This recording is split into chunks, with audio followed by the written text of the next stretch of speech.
Objectives का मतलब क्या है कि कोई भी एक्टिविटीज या कोई भी मैनेजमेंट जो है वो कोई भी काम क्यों कर रहा है, उसके एंड रिजल्ट क्या चाहिए उसको, है ना।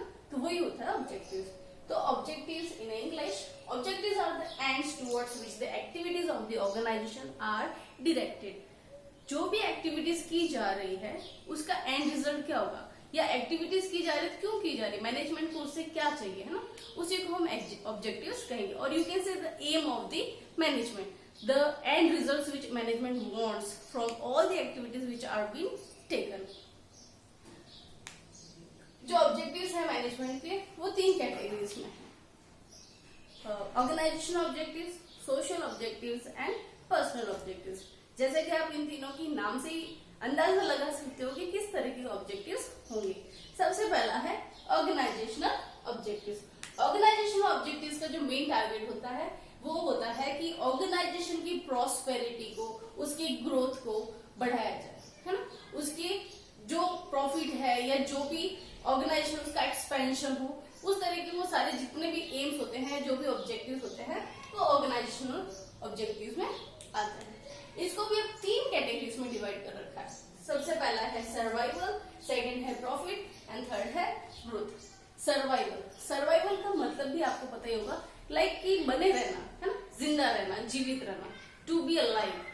तो ऑर्गेनाइजेशन के केस में भी सेम वही पॉइंट आता है कि सर्वाइवल का मतलब होता है कि you should be alive in the market. जैसा आपका ऑर्गेनाइजेशन नया है, आपने मार्केट में एंटर किया, तो मार्केट में ऑलरेडी बहुत सारे ऑर्गेनाइजेशन होंगे, तो आपको वहां पे बहुत कॉम्पिटिशन मिलता है ना। As you are totally new to the market, तो वहां पे जो पब्लिक है that is also not trusting you. धीरे धीरे आपको मतलब वहां पे अपनी जगह बनानी है ना, आपको सर्वाइव करना है, उस कंपटीशन को सर्वाइव करना है। You have to exist there.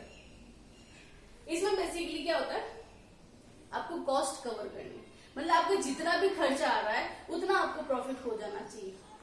इस केस में आपको बहुत ज्यादा प्रॉफिट नहीं होता है, सिर्फ इतना प्रॉफिट अर्न कर लेना है कि आपकी कॉस्ट कवर अप हो जाए, मतलब आपको लॉस नहीं होना चाहिए। आपको जब लॉस नहीं होगा तो आपका ऑर्गेनाइजेशन क्या होगा, वहां पे सर्वाइव कर पाएगा, वहां पे अलाइव रह पाएगा, एग्जिस्ट कर पाएगा, कॉम्पिटिशन में रह पाएगा। अब जैसे आप सर्वाइव कर लेते हो, now you have good will, अब आपका जो ऑर्गेनाइजेशन आगे बढ़ने लगा है, तो धीरे धीरे क्या होगा, आपको प्रॉफिट अर्न होना शुरू हो जाएगा। अब आपको कॉस्ट कवर करने के बाद भी जो है एक्सेस प्रॉफिट बचेगा, एक्सेस अमाउंट बचेगा। तो सेकेंड जो ऑब्जेक्टिव है वो है प्रॉफिट। प्रॉफिट मतलब क्या है, it's a reward for bearing the risk. आपने ऑर्गेनाइजेशन खोला है, आपने एक कंपटीशन के अंदर एंटर किया है, तो उसके बदले मतलब आपने बहुत बड़ी रिस्क ली है, तो उसके बदले में रिवॉर्ड क्या है आपका, रिस्क के बदले में रिवॉर्ड क्या है, प्रॉफिट। तो सेकंड जो ऑब्जेक्टिव होगा ऑर्गेनाइजेशन का वो होगा प्रॉफिट, क्योंकि हम सिर्फ हमेशा हमने ऑर्गेनाइजेशन सिर्फ सर्वाइव करने के लिए नहीं खोला है ना, हमारा मेन ऑब्जेक्टिव क्या है, प्रॉफिट अर्न करना, और किसी भी ऑर्गेनाइजेशन का मेन ऑब्जेक्ट होता है प्रॉफिट अर्न करना। एंड थर्ड है ग्रोथ। अब आपका प्रॉफिट इतना ज्यादा हो रहा है कि आपके खर्चे भी कवर अप हो रहे हैं, प्रॉफिट साइड में रखने के बावजूद भी आपके पास बहुत अच्छा खासा पैसा बच रहा है, तो नेक्स्ट टारगेट आपका क्या होगा, when you are earning a lot of profit, तो आपका नेक्स्ट टारगेट होगा क्यों ना बिजनेस को बढ़ाया जाए, है ना। आपके पास बहुत सारा प्रॉफिट है, now you have excess earnings, तो आप उसको ग्रोथ में डालोगे, नई ब्रांचेस खोल दी, नंबर ऑफ सेल्स इंक्रीज हो रहे हैं, आपके नंबर ऑफ एम्प्लॉयज इंक्रीज हो रहे हैं, आप डिफरेंट प्रोडक्ट्स में, वैरायटी ऑफ प्रोडक्ट्स में बिजनेस कर रहे हो, तो ये सब ग्रोथ के ही जो पॉइंट्स है वो है, ये सब आपकी ग्रोथ को दर्शाता है। This shows the growth of the organisation. तो these are the 3 main objectives of the organisation. अब आपको एक चीज ध्यान रखनी है कि इस स्टेज को पार करने से पहले आप इस स्टेज पे नहीं पहुंच सकते, और इस स्टेज को पार करने से पहले आप इस स्टेज पे नहीं पहुंच सकते। पहला आपका ऑब्जेक्टिव क्या होगा कि मार्केट में बने रहना, कंपटीशन को सर्वाइव करना।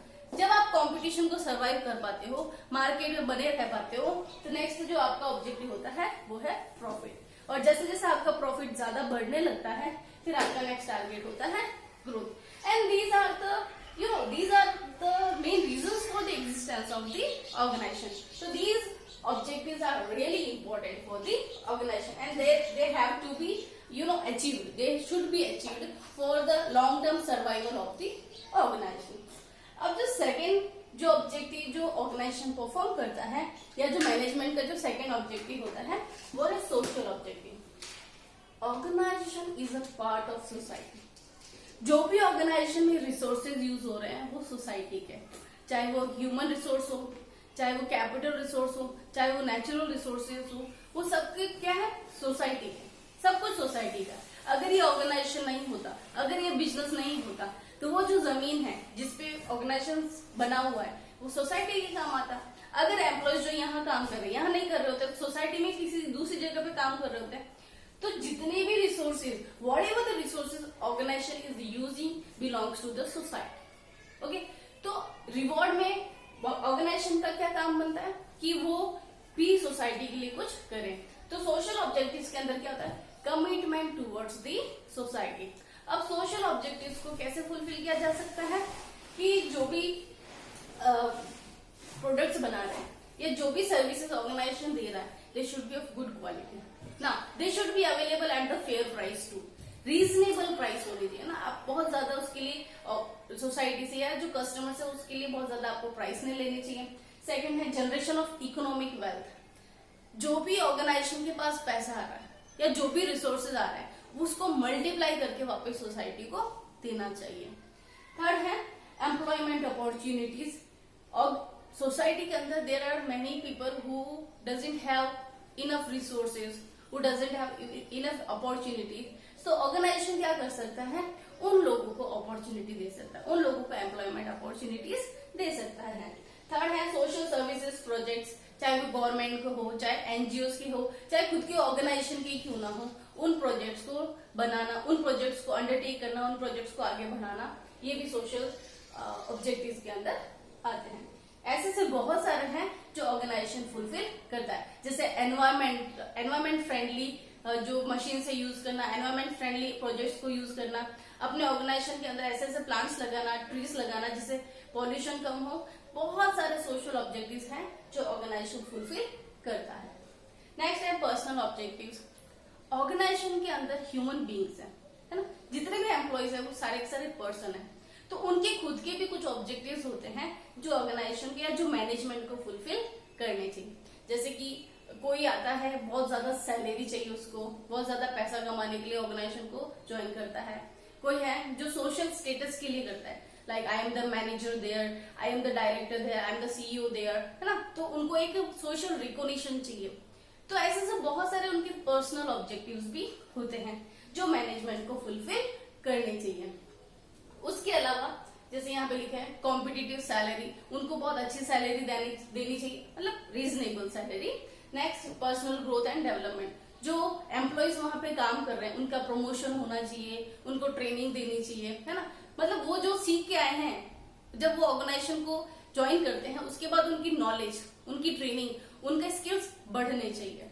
नेक्स्ट है पीयर रिकॉग्निशन, इसके अंदर लाइक उनका सोशल स्टेटस अच्छा होना चाहिए, सब उनको रिस्पेक्टफुली ट्रीट करे, जो कॉलीग्स है उनको रिस्पेक्टफुली ट्रीट करे, तो ये पीयर रिकॉग्निशन के अंदर आता है। थर्ड है सोशल रिकॉग्निशन, जैसा मैंने बताया है कोई भी इंसान जो होता है ना उसके लिए बहुत इंपॉर्टेंट होता है कि सोसाइटी में उसका स्टेटस क्या है, सोसाइटी में उसकी इमेज क्या है, तो सोशल रिकॉग्निशन भी बने उसका, ऐसा उस तरह का उसको काम देना चाहिए। नेक्स्ट है good and quality healthy environment, ये बहुत इंपॉर्टेंट है। जो एम्प्लॉयज आपके यहाँ पर काम कर रहे हैं उनको एक बहुत अच्छा और हेल्दी एनवायरनमेंट देना मैनेजमेंट का काम है। एक ऐसा एनवायरनमेंट देना जहाँ पे उनकी हेल्थ अच्छी रहे, वहां जहाँ पे उनका मेंटल स्टेटस अच्छा रहे, तो क्या होगा कि एम्प्लॉयज बहुत हैप्पीली वर्क करेंगे, है ना, जॉयफुली वर्क करेंगे, दे विल बी सेटिस्फाइड, तो काम बहुत अच्छा कर पाएंगे। तो ये भी पर्सनल ऑब्जेक्टिव्स के अंदर आते हैं। तो these are the 3 main objectives of the organization. वैसे इन ऑब्जेक्टिव्स का आपने क्लास 11 में भी पढ़ा है और अब 12 में भी पढ़ा है, तो ये पॉइंट आपको बहुत अच्छे से क्लियर हो गया होगा। Thank you very much for watching.